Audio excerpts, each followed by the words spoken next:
ya pueden ver aquí la distribución, ¿no? Tal vez en Bolivia lo que nos falta es más estudios para determinar siempre cuál es la prevalencia, porque en nuestro medio es relativamente frecuente, ¿no? Habría que hacer una investigación. Ya. Entonces, hablemos del agente etiológico de esta parasitosis. Pertenece al filum Platelmintos, clase Cestoda, orden Cyclophilidea, y la familia es la familia Taenidae, pero el género que nos interesa para esta parasitosis es el género Echinococcus, que tiene 4 especies que pueden afectar al ser humano: Echinococcus granulosus, Echinococcus multilocularis, Echinococcus boheli y Echinococcus oligartrus. Sin embargo, de todos estos, el que produce con mayor frecuencia la hidatidosis en el ser humano es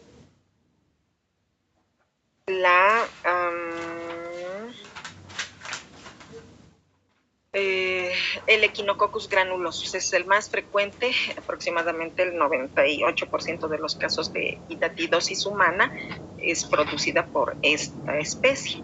Se han reportado también casos por Echinococcus multilocularis, la hidatidosis alveolar, y Echinococcus boheli y oligartrus se ha visto más en el continente europeo y africano, y además que está más relacionado, sí puede afectar al peso y a otros cánidos, ¿ya? Pero más que todo se ha visto en cánidos salvajes o silvestres como cerdos, zorros, ya, lobos, a diferencia del Echinococcus granulosus, que es propio del peso del canis familiaris, del peso que tenemos en nuestra vivienda, ¿no? Entonces, debido a eso, se presenta con más frecuencia el Echinococcus granulosus. Entonces, más que todo, vamos a explicar todas las características morfológicas y biológicas del Echinococcus granulosus. Aquí está el estadio adulto. Dijimos que es un céstodo, tiene escólex, con rostelo con ganchos, ventosas, tiene el cuello y 3 proglótides, inmadura, madura y grávida. ¿Ya? Aquí vemos también un acercamiento del escólex. A diferencia de las tenias, en el Echinococcus no se elimina la proglótide grávida, sino que por estos poros laterales realiza la postura de los huevos. Los huevos son, como ven, son idénticos a los huevos de tenia, ¿ya? Entonces, esa es la morfología de los huevos: corteza gruesa radiada y en el interior el embrión hexacanto. La larva oidátide o larva hidátide es la que nos interesa en este caso. La larva hidátide emerge del huevo. El huevo mide 45 a 70 micras, ¿no?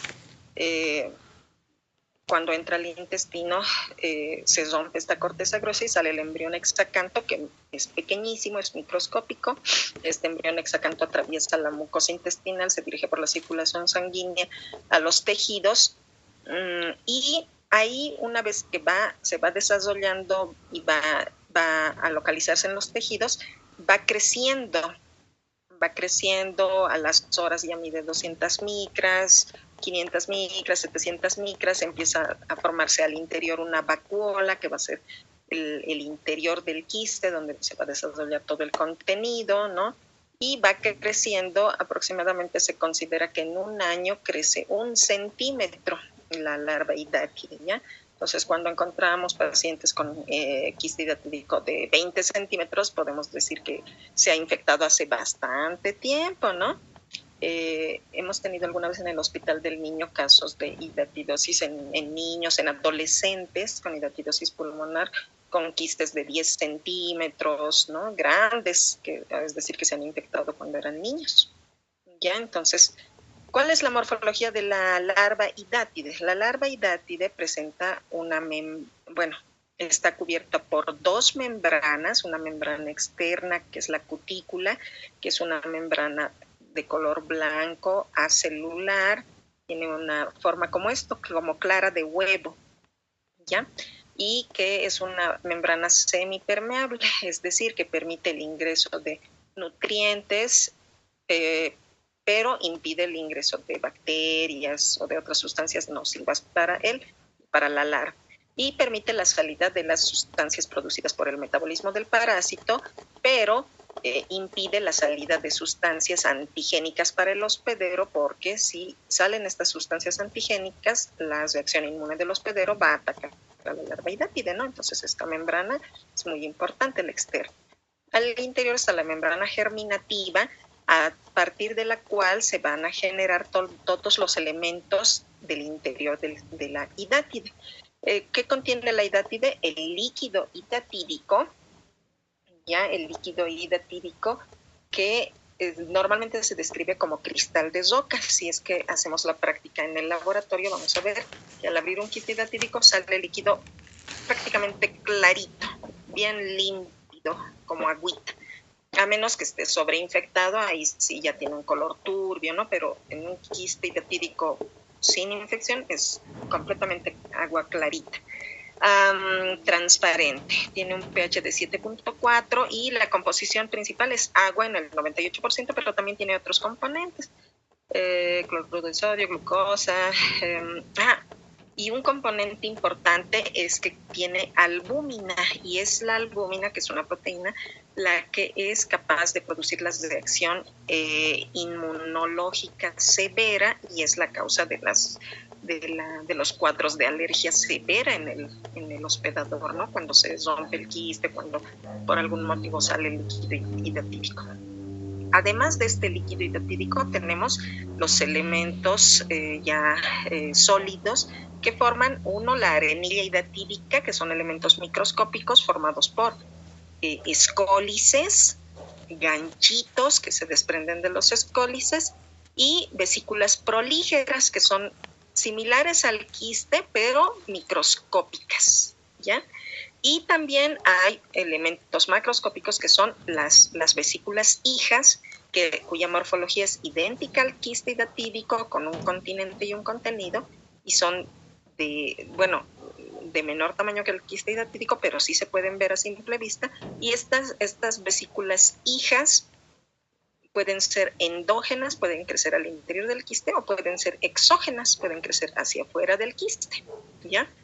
Esto entonces es el contenido del quiste, que está formado, repito, líquido, arenilla hidatídica y vesículas hijas. Como lo vemos aquí, ¿no? Esta es la imagen en tejido hepático de un quiste hidatídico bastante compuesto, bastante desarrollado. Al hacer un corte histológico, cuando se estudia el quiste que se ha extraído, entonces vamos a encontrar las mismas estructuras.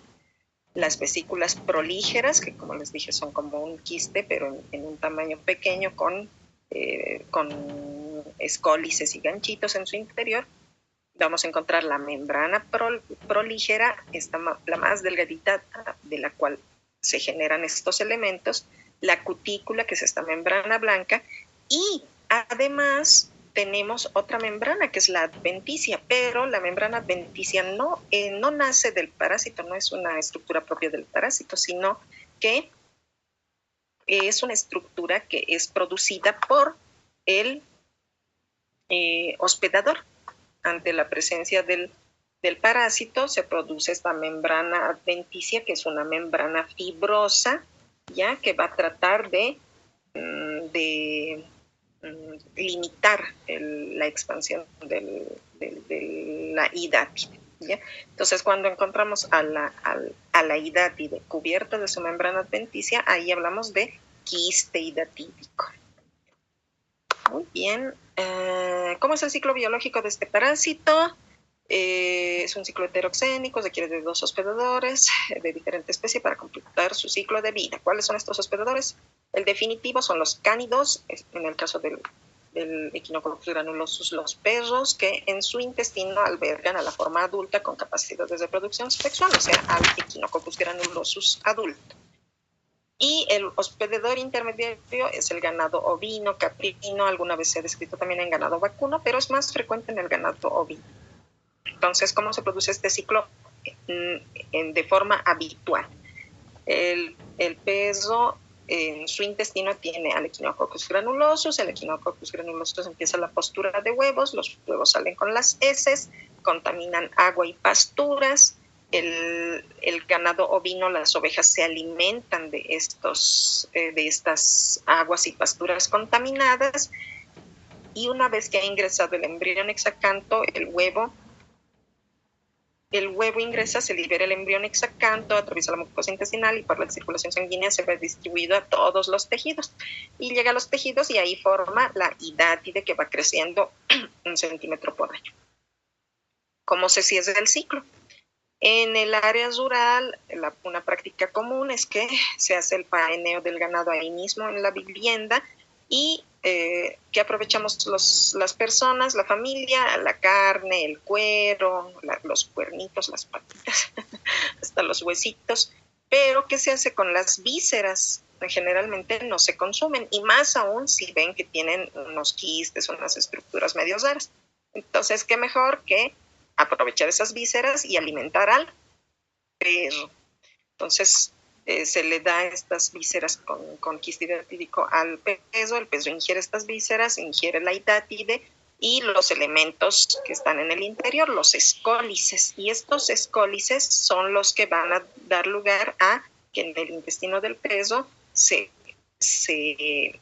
unen, se afesan, se sujetan de la mucosa intestinal, y ahí empieza la formación de un nuevo cesto adulto, un Echinococcus granulosus adulto. Y otra vez, cuando llega a la maduración y la proglottide grávida ya está completamente llena, empieza la postura de huevos, y así se completa el ciclo de vida del parásito, ¿no? ¿Y dónde interviene el ser humano? Pues el ser humano es susceptible de infectarse con el huevo, con los huevos de Echinococcus granulosus, igual que las ovejas. Igual nosotros podemos ingerir estos huevos si contaminan agua que consumimos nosotros o alimentos que consumimos nosotros. A veces hay los sembradíos, ¿no? De, no sé, diferentes plantas comestibles, y puede llegar a nuestra mesa, y si no lo lavamos, entonces los podemos consumir. Otro factor importante también ahí en el medio rural es el contacto que tienen los niños muy estrecho con los perritos, ¿no? Entonces, el peso puede estar en su pelaje, puede tener huevos también, ¿no? Pegados a su pelaje en diferentes partes, porque el peso no está dividida su casa en sección para dormir, sección para usar el baño, ¿no? Entonces el peso está correteando por todos lados, se echa, se cae, duerme en el mismo lugar. Entonces ahí se contamina su pelaje, los niños entran en contacto, le tocan y luego no se lavan las manos, ingieren alimentos con esas manos. Entonces todos estos factores son importantes. ¿Cuál es entonces la vía de infección para el ser humano? La vía oral. La forma infectante es el huevo de Echinococcus granulosus. ¿Y cuál es el mecanismo de infección? Ingestión de agua y alimentos contaminados con huevos de Echinococcus granulosus. ¿Ya? Entonces, ese es el mecanismo de infección. Les repito, creo que ese dato les dije, no se puede poner solo ingestión de huevos, porque ¿cómo los ha ingerido? ¿Podría haberlos ingerido por ano, mano, boca? En este caso no es cierto. Si han escuchado el ciclo, es imposible que en haya mecanismo ano. Entonces, por eso es importante mencionar específicamente cuál es el mecanismo y no solo decir ingestión de huevos, ¿ya? Porque ¿cómo ha ingerido esos huevos? Ya. Bueno, una vez que se ha producido la infección, ¿cómo se presenta clínicamente esta parasitosis?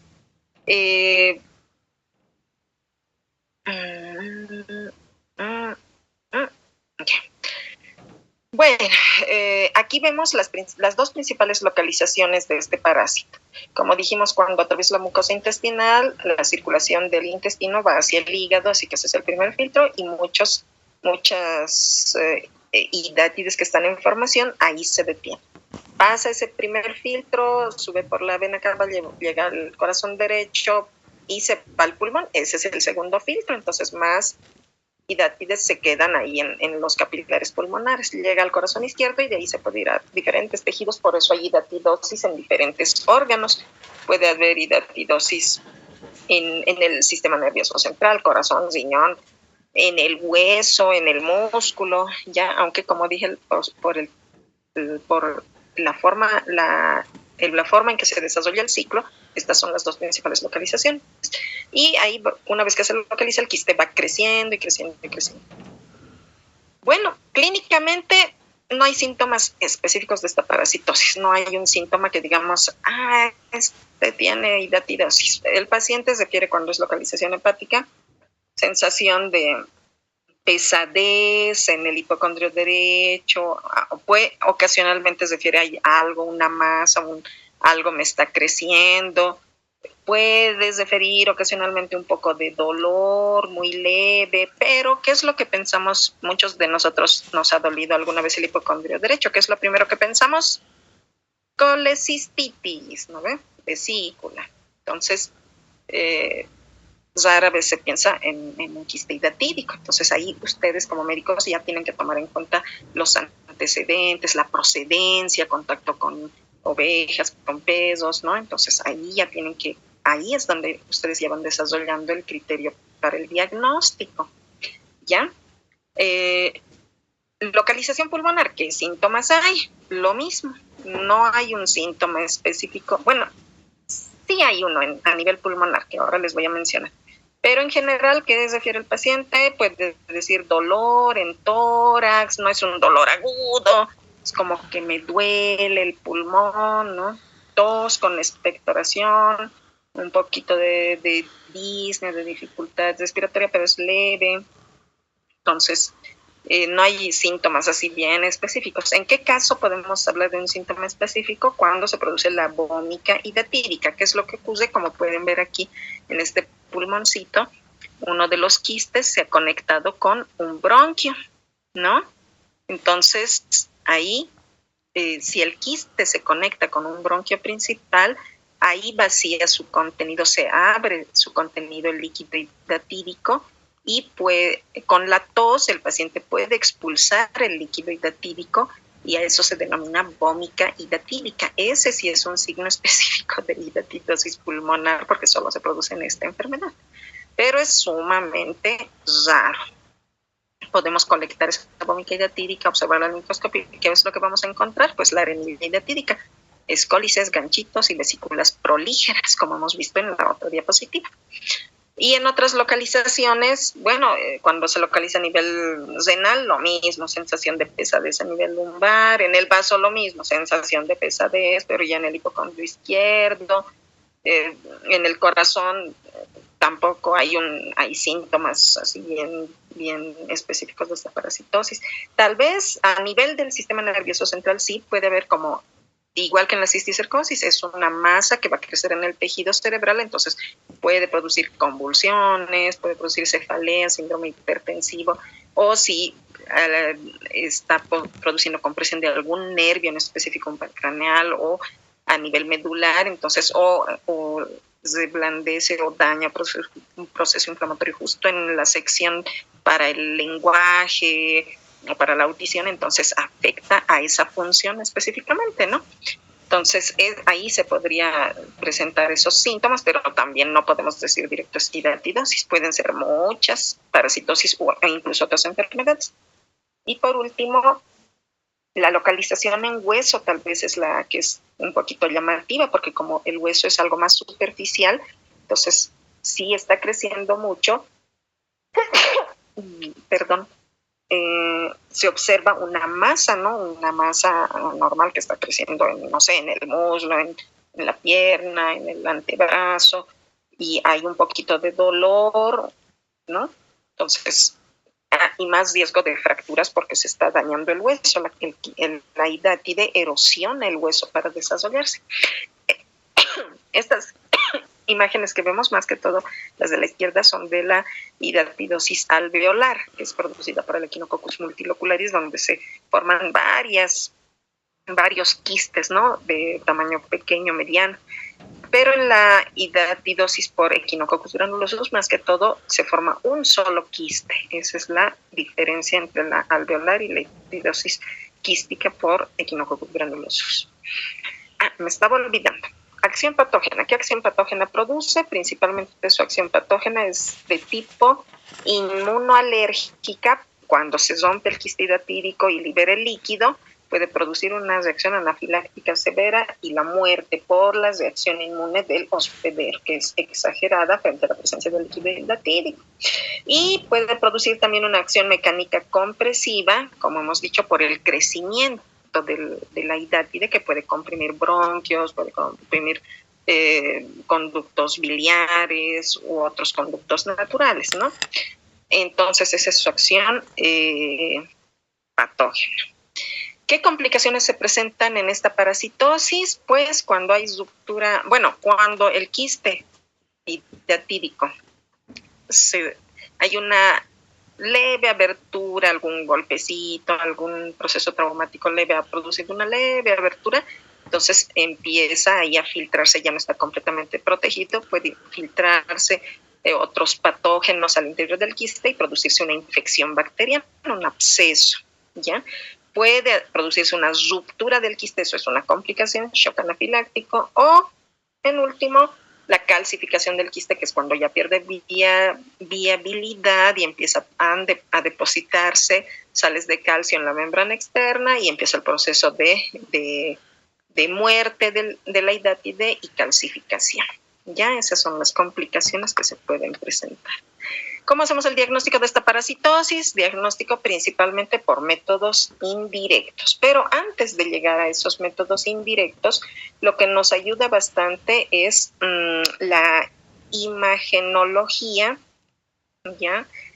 Los métodos imagenológicos en esta parasitosis también nos han ayudado bastante, y la parte epidemiológica, lo que les mencionaba, procedencia del paciente, si viene de uno de estos países que es altamente endémico y si ha estado en contacto en un medio donde hay ambos hospedadores, perros y ovejas, ¿no? Entonces, estos factores, como datos epidemiológicos, como médicos, nos tienen que llamar la atención. Luego viene la clínica, que dijimos que no es tan específica, y luego nos vamos a los estudios imagenológicos. En los estudios imagenológicos la tomografía es de gran ayuda. Podemos ver aquí, por ejemplo, esta imagen de la izquierda es un corte de una tomografía, como si viéramos al paciente desde la cabeza hacia los pies. O sea, nosotros estaríamos parados donde la cabeza del paciente y estamos mirando hacia abajo, hacia sus pies. Entonces, el hígado, como ven, está aquí a la derecha y se ven ahí las imágenes circulares, ¿no es cierto? Son 3 imágenes, son quistes hidatídicos. En la parte posterior está la columna vertebral, ¿no ven? Y en estas otras imágenes vemos ya más bien al revés.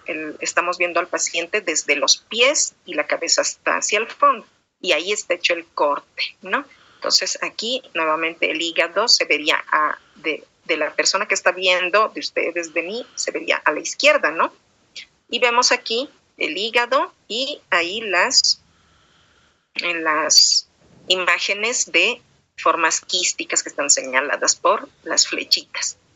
A la derecha lo mismo, ¿no? Vemos otra imagen, pero aquí vemos una imagen, una línea blanca irregular que está dentro del quiste. Esto pasa cuando el quiste empieza un proceso de involución, de muerte del parásito, y entonces las membranas empiezan a colapsar y luego empieza el proceso de calcificación, ¿no?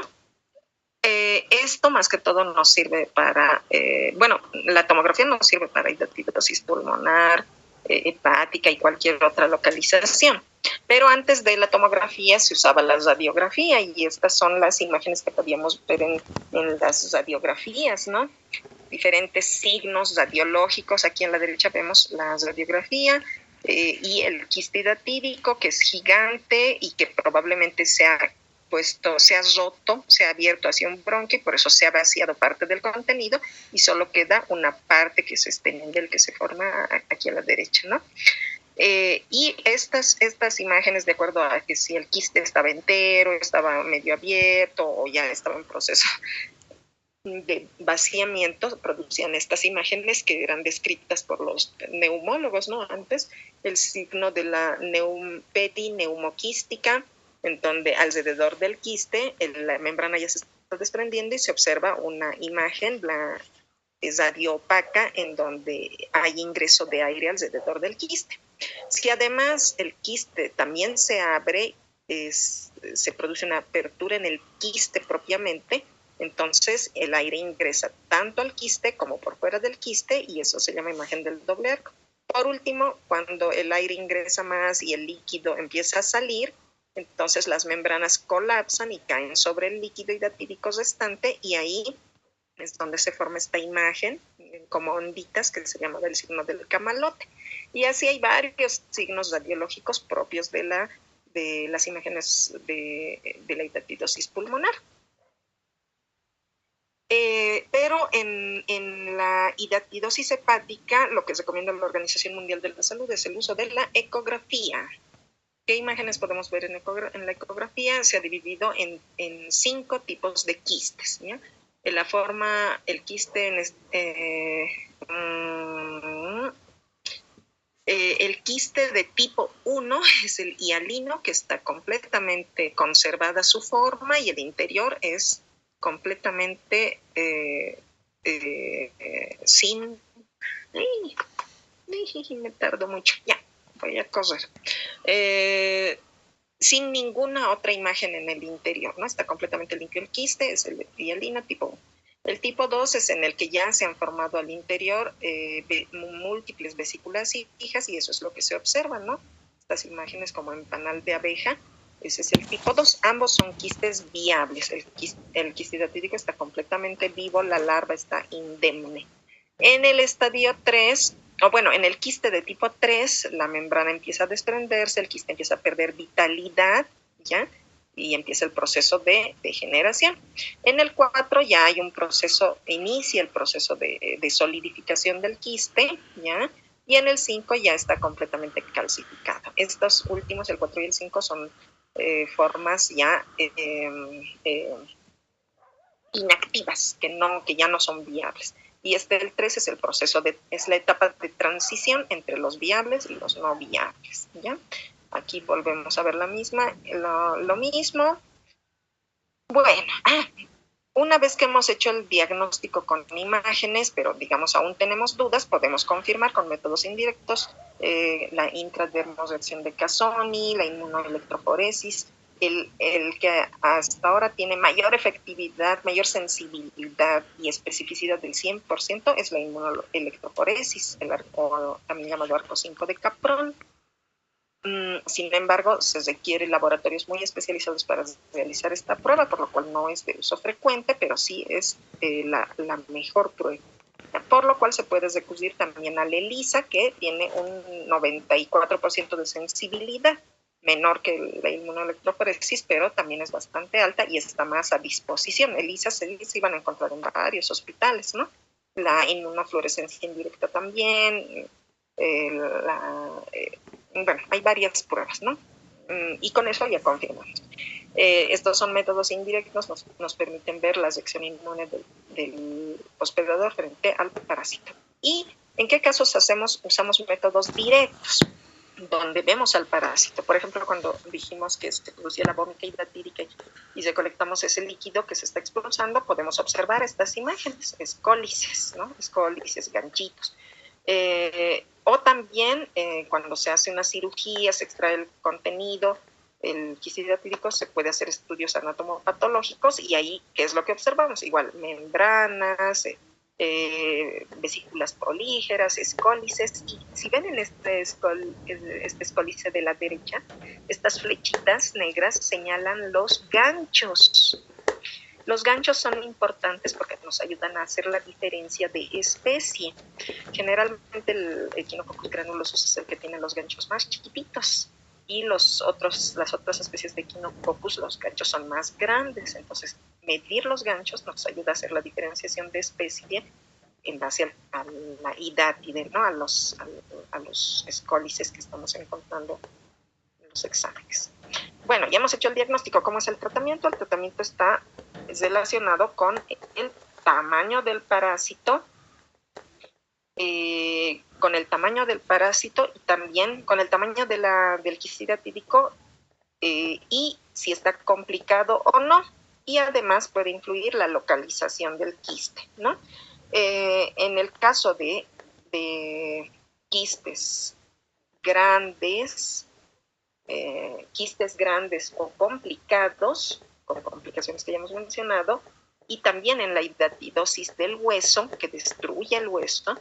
En esos casos está indicada directamente el tratamiento quirúrgico, ¿ya? Cuando hablamos de un quiste grande, hablamos de un quiste mayor a 5 centímetros.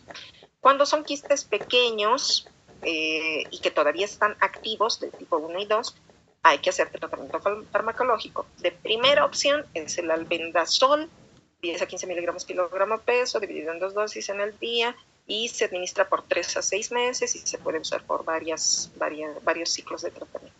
También se ha usado el mebendazol, el praziquantel, pero la mejor respuesta es con el albendazol, este es el que está recomendado. Por último, en algunos casos también se ha probado el PAIR, incluso la Organización Mundial de la Salud lo ha estado promocionando como una buena opción de tratamiento. ¿En qué consiste el PAIR? Punción, aspiración, inyección y aspiración. ¿Cómo se hace esto? En el quiste que estamos observando con ecografía, en especial quistes hepáticos, se hace una punción con una aguja larga, se hace la punción, la P, ¿no es cierto? PAIR. Aspiración, se aspira el contenido del líquido, el líquido hidatídico, se vacía el quiste. Luego, ¿cuál era el siguiente paso? Inyección. Inyección de una sustancia parasiticida, por ejemplo, se puede inyectar albendazol o algún otro parasiticida, se introduce, se espera a que el medicamento haga efecto y luego se vuelve a reaspirar, PAIR. Y así se esteriliza el quiste hidatídico. ¿Y qué es lo que pasa con ese quiste hidatídico esterilizado? Ya pierde vitalidad y empieza el proceso de involución. Las membranas se van plegando y el tejido va creciendo, va desarrollando hasta que queda simplemente una estructura ya inviable, que ya no produce mayor problema, ¿no? Y por último, el tratamiento es expectante. ¿En qué consiste el expectante? Que solo observamos y hacemos controles cada año para ver cómo va el quiste evolucionando. Esto más que todo se realiza cuando el quiste está calcificado, ¿ya? Y se recomienda hacer el seguimiento por 10 años porque puede haber un quiste que recién esté en proceso de crecimiento y no lo hemos visto en la tomografía ni en la ecografía. Entonces hay que ir viendo, valorando que no aparezcan nuevos quistes, ¿no? Prevención. ¿Cómo hacemos la prevención de esta parasitosis? Las estrategias de prevención deben estar dirigidas a en estos lugares donde habitan pesos y ovejas por motivos de trabajo, ¿no es cierto? No sé si ustedes tienen familia en provincia. Bueno, yo cuando era niña vivía en provincia, estudié en provincia mucho tiempo, porque mis papás son profesores. Bueno, eran profesores, entonces siempre veía las ovejitas y los perritos. Entonces los perritos son los que ayudan en ese trabajo, ¿no? Entonces, desparasitar periódicamente a los pesos con praziquantel cada 3 o 6 meses. Ya debería haber esa política aquí, ¿no? En nuestro medio. Evitar alimentar a los pesos con vísceras, entonces educar a la población que no se les debe dar esas vísceras. Entonces, para eso hay que construir les voy a mandar un video bien bonito donde explica sobre los depósitos que se realizan para poner las vísceras, para desecharlas. Evitar la infección en los hospederos intermediarios, es decir, en las ovejas, y evitar la permanencia de animales muertos en áreas rurales. Hay que enterrarlos porque si no los perros se alimentan de estos animales muertos. Educación para la salud, ¿no? Educación para la salud, lavado de manos, lavar los alimentos, hervir el agua, todo eso que ya conocemos, porque cómo adquiere el ser humano esta parasitosis: ingestión de agua y alimentos contaminados, y las manos que están contaminadas por el contacto con el suelo y contaminado y con los animales, con los perritos, ¿no? Entonces, no se olviden desparasitar a sus perritos y evitar alimentarlos con vísceras, ¿no? Esas yo recomendaría las 2 primeras como las principales. Ahí están nuestros perritos. Eviten esto, por favor. Sé que hay muchos TikTokers y demás que están con sus animalitos besándose y agradando, pero no es higiénico, no solo se puede adquirir idosidiosis, sino muchas otras parasitosis que lo vamos a ver en este zona. ¿Qué es lo que observamos al ver la arenilidad típica? Si hacemos la práctica, vamos a ver esto. Abrimos un quiste hidatídico, extraemos el líquido y lo centrifugamos, y esto es lo que podríamos observar, ¿no? Escólices y ganchitos. Ya esto en preparaciones en el laboratorio, escólices. Esa es una vesícula prolígera con escólices. Y esto es mi mensaje final, así que les voy a mandar un cuestionario sobre el material que les envié sobre la cisticercosis. Por favor, contéstenlo. Van a tener 20 minutitos. Los que entreguen fuera del tiempo se califica por la mitad, pero tampoco se tarden media hora en entregar o 40 minutos, porque ahí sí ya no va a entrar el trabajo, ¿no? Tendrán un tiempito más extra, pero ya por la mitad. Y creo que con eso estamos concluyendo el trabajo de hoy. Y ahorita lo publico el cuestionario y luego nos vemos en las teóricas. Listo, muchachos. Espero que les sirva este repaso.